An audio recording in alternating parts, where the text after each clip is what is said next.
Halo Sobat Sukses, market saham sama kripto lagi crash besar.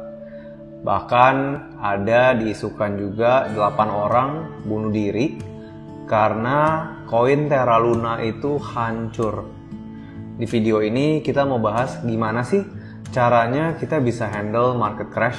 Terus terang gue bisa bayangin sih teman-teman, kalau misalnya di sini ada yang taruh all in semua uangnya, hasil kerja kerasnya bertahun-tahun ke satu instrumen.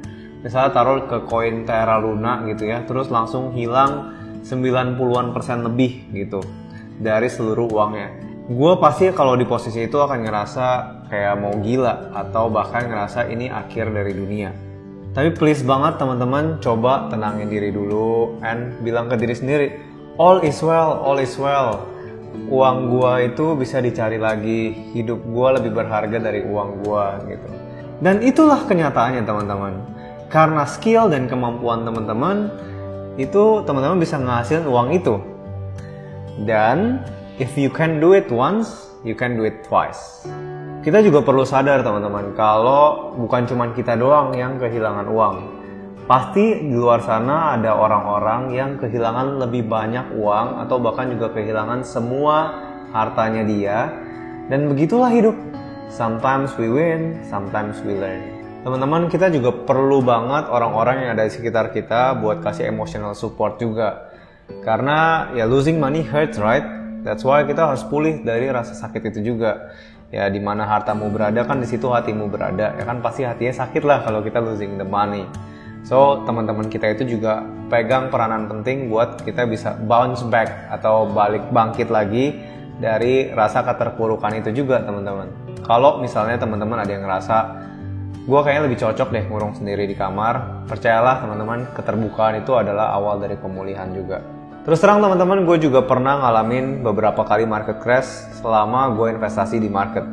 Contohnya waktu COVID ya, waktu COVID-19, itu saham hancur dan itu gue floating loss puluhan juta. Itu juga pedih teman-teman, that really hurts.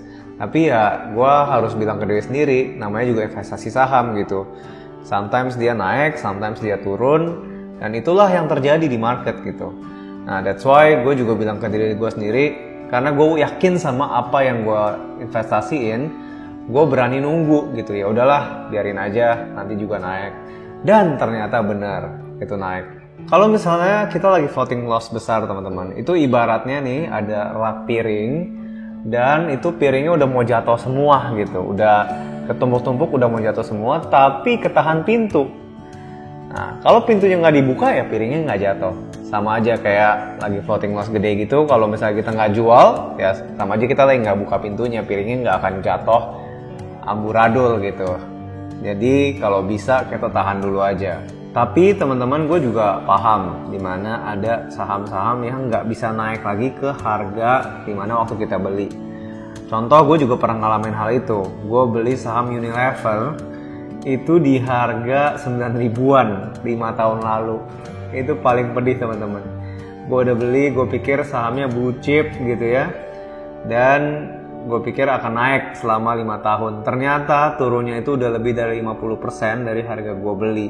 Dan gue mikir udahlah ini udah gak mungkin balik lagi ke angka itu. Daripada gue buang waktu juga, ya udah mending gue jual aja sahamnya. Mendingan gue taruh duitnya ke tempat yang lain. Bakal ngasilin lebih banyak return dibanding gue nunggu saham UNVR ini balik ke angka semula. Dan ya itulah keputusan gue. Tapi gue melihat ini bukan sebagai loss. Gue melihat ini sebagai biaya kuliah aja, biaya belajar. Kalau kita mau kuliah kan kita harus bayar harga. Nah begitulah kalau kita mau pinter di market, loss adalah harga yang harus kita bayar. Buat kita semakin pinter, semakin bijak, semakin dewasa dalam mengambil keputusan yang ada di market. Teman-teman, gue juga sering remind ke diri sendiri juga kalau aset yang gue punya atau dana yang gue kelola itu titipan gitu, titipan Tuhan. Jadi kalau misalnya ada banyak duitnya, gue jadi nggak ngerasa sombong karena ya gue mikir ini titipan, ini bukan karena gue gitu. Atau kalau misalnya gue kehilangan dana yang gue kelola, berarti gue mikirnya wah gue harus jadi pengelola yang lebih baik karena duitnya itu titipan, gue itu sebagai pengelolanya. Kalau kita kehilangan uang berarti pengelolaannya ada yang salah dan harus dipelajarin lagi biar lebih baik.